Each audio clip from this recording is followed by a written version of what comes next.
I want to take just a minute to talk to you about a couple new baits that are really going to help you catch more fish. This is a new take on an old product. I think everybody realizes that the ribworm style bait is really deadly for walleyes.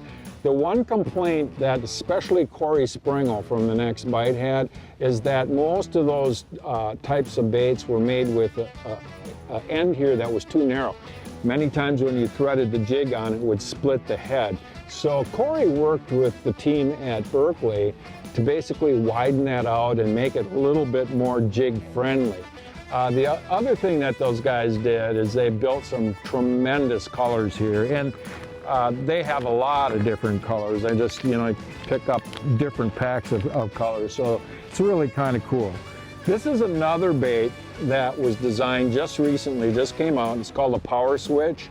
John Hoyer basically helped Berkley build this bait, and it's made for forward-facing sonar fanatics.